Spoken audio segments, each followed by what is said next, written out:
22 fevralda Türkmenistanyň Daşary işler ministri Raşid Meredow Aşgabatda iş sapary bilen baran Awganystanyň Milli İslam Hereketi Partiýasynyň ýol başçysy Abdul Raşid Dostum bilen duşuşdy. Bu barada Türkmenistanyň Daşary işler ministrligi habar berýär. Duşuşyň dowamyna taraplar energetika, kommunikasiýa, ulug we beýleki uğurlu taslamalaryň desin durmuşa geçirilmegi babatyna bilelikdäki tagallalaryň utgaşdyrylmagyna ıgrardyklaryny notadylar diýip maglumat aýdylýar. Türkmen daşary siýasat edarasy duşuşykda Türkmenistan, Awganystan, Pakistan, Hindistan gaz geçirjisiniň, Türkmenistan, Awganystan, Pakistan elektrik geçirjisiniň hemde Türkmenistandan Awganystana täze demir ýollarynyň çekilmegi ýaly taslamalaryň öz wagtyna we talaba laýyk durmuşa geçirilmegine özara gyzyklanma bildirilendigini aýdýar. Galbertide söhbetdeşligiň dowamyna Türkmen wekiliýeti Awganara gepleşikleriniň geljek tapgyrlarynyň geçirilmegi üçin öz syýasy giňişligini bermäge taýýardygyny ýene-de bir gezek tasdiklapdyr.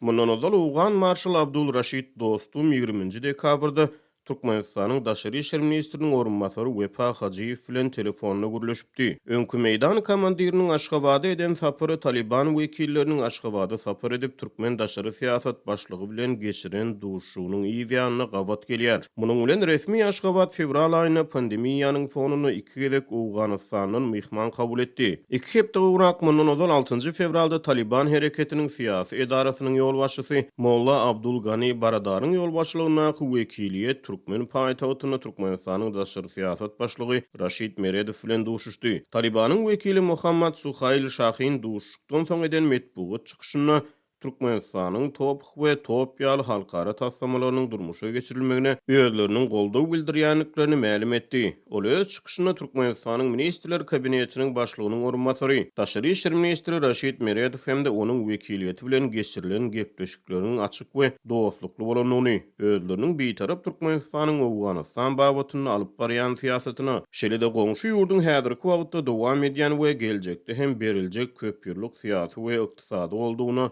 oňyn baha berenliklerini aýtdy.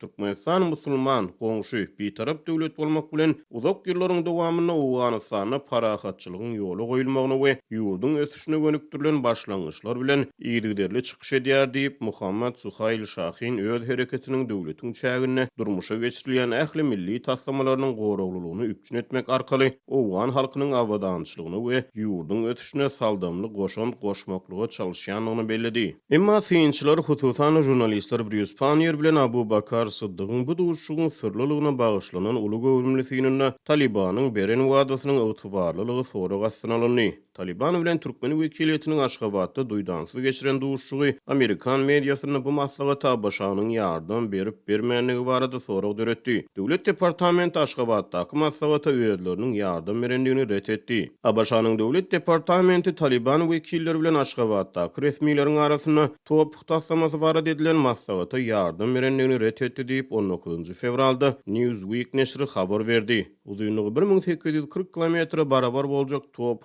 gaz geçirjisi arkaly Türkmenistan ýylda 33 milliard kub metr tabii gazy Awganystana, Pakistana we Hindistana ýermegi maksat edilýär. Häzirki wagtda gaz geçirjiniň iň soňky barjak nokodynyň Hindistanyň Fazilka şäheri boljakdygy göz öňünde tutulýar.